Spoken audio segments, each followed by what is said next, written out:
Por eso las personas que padecen de osteoporosis tienden más alta probabilidad de fracturarse. Por ejemplo, una persona que a lo mejor se cae mientras estaba durmiendo puede fracturarse la cadera. En nosotros pues es como tal un golpe, nada más uno como quien diría se sacude y pues ya, quedó nada más el golpe y un poquito de dolor. La fractura es la pérdida de la unidad estructural. Las malas posturas son causa de numerosas dolencias de la columna o de los huesos. Las fracturas se pueden clasificar en transversal, o sea, en diagonal, oblicua, que también es lo mismo, con varios fragmentos, que realmente es cuando el hueso queda totalmente pulverizado o con formación de esquirlas o astillas. También hay una clasificación que se le llama de tallo verde.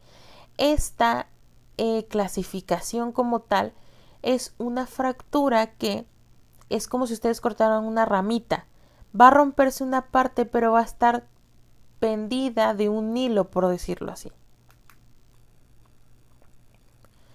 La artritis es una afección o una enfermedad que en esta los cambios ocurren en ambos tejidos de las articulaciones blandas y los huesos opuestos. A esta condición se le llama osteoartritis. Mientras envejecemos, nuestros tejidos articulares se vuelven menos resistentes al desgaste y comienzan a degenerar manifestaciones como hinchazón, dolor y muchas veces la pérdida de la movilidad de las articulaciones. La artritis es la inflamación de las articulaciones, sobre todo de las manos. En esta las articulaciones se empiezan a inflamar, por lo cual va a provocar muchísimo dolor y llega el momento que se van a empezar a deformar. La osteomalacia se refiere a un marcado ablandamiento de los huesos. Es causado con mayor frecuencia por la pronunciada deficiencia de vitamina D. Los huesos ablandados de los niños y adultos jóvenes con osteomalacia pueden provocar una inclinación durante el crecimiento. Ok, la osteomalacia como tal es un ablandamiento de los huesos.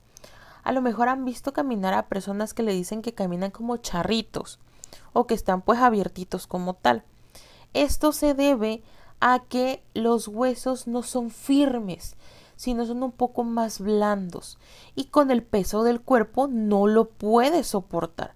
Por eso se empieza a deformar, se hacen hacia los costados, se hacen como tal como una varita que se puede doblar, que se puede flexionar de cierta manera. Pero como es un hueso, puede llegar a fracturarse. La bursitis, una bursa es una bolsa pequeña cerrada con una cantidad mínima de líquido lubricatorio que sirve como un amortiguador donde los huesos hacen contacto cercano y para minimizar el trauma y la fricción, donde los tendones cruzan los huesos y las articulaciones. La bursitis es la inflamación de la bursa. La bursa es una bolsa sinovial que va a contener líquido sinovial. Como esta es una pequeña bolsita, también se puede inflamar. Al inflamarse, para empezar, no va a poder lubricar bien la articulación, por ende va a doler muchísimo y no vamos a poder mover bien la articulación. ¿Por qué? Porque pues como tal va a doler, va a inmovilizar la articulación como tal. La escoliosis es una desviación lateral de la columna. Esta desviación afecta aparentemente a estructuras como los hombros, la espalda y la pelvis. Sin embargo, con el paso del tiempo, la columna desviada se desgasta más y aparece una escoliosis dolorosa del adulto. La curva torácica es la más común, seguida por la curva doble, torácica y lumbar.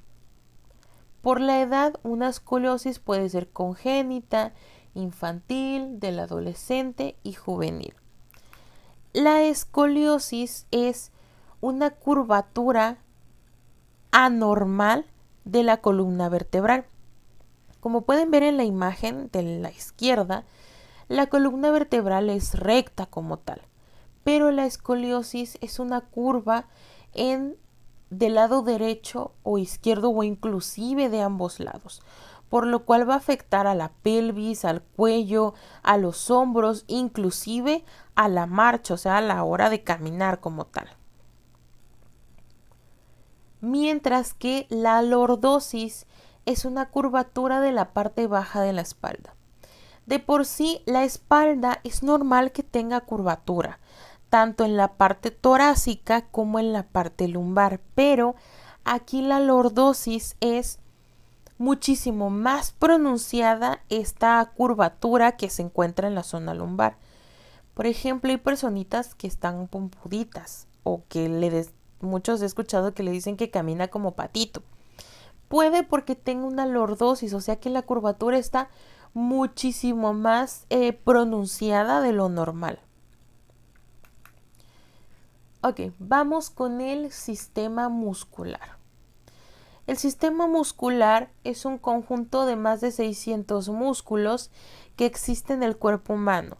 La función de la mayoría de los músculos es producir movimientos de las partes del cuerpo. El sistema muscular crea un equilibrio al estabilizar la posición del cuerpo, producir movimiento, regular el volumen de los órganos, movilizar sustancias dentro del cuerpo y producir calor. Están formados por fibras musculares. El sistema muscular va a estar compuesto por más de 600 músculos, los cuales van a estar distribuidos por todo el cuerpo. Van a permitir muchísimas funciones, dentro de las cuales se destaca el desplazamiento corporal, movimientos de numerosas estructuras ubicadas en los diversos sistemas.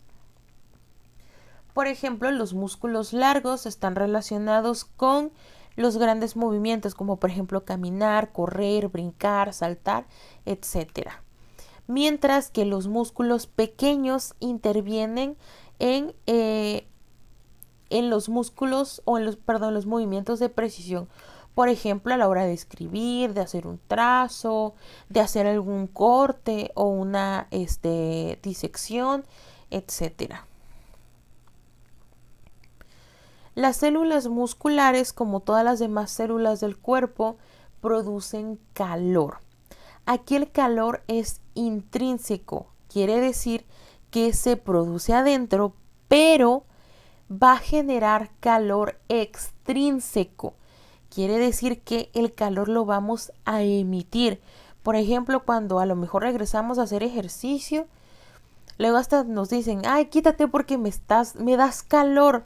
Vienes a hacer ejercicio y me das calor. ¿Por qué? Porque estamos emitiendo calor. El sistema muscular es responsable de la actitud postural y de la estabilidad del cuerpo, ya que junto al sistema óseo controla el equilibrio durante las distintas actividades que se realiza a diario. Los músculos también están involucrados de las manifestaciones como la mímica. Gracias, por ejemplo, a la mímica podemos dar un mensaje o decirle a la persona lo que necesitamos decirle. Por ejemplo, dame ese vaso de agua o pásame ese objeto que te estoy señalando.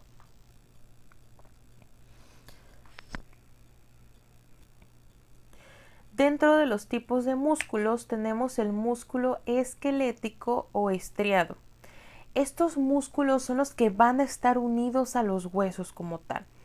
Van a estar unidos mediante el tendón. Estos músculos son estriados. Valga la redundancia con el ejemplo. Pero es como la carne del pollo. Ya ven que, por ejemplo, la de la pierna del pollo como tal.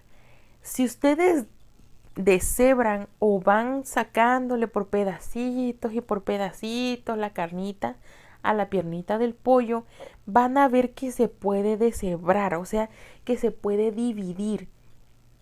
Esto es porque tiene, o sea, está estriado, es un músculo esquelético. En nosotros va a permitir el movimiento como tal. Este músculo este músculo es también llamado estriado voluntario, ya que este músculo nosotros somos los que voluntariamente lo movemos. Por ejemplo, si yo quiero caminar, yo lo estoy haciendo por voluntad propia.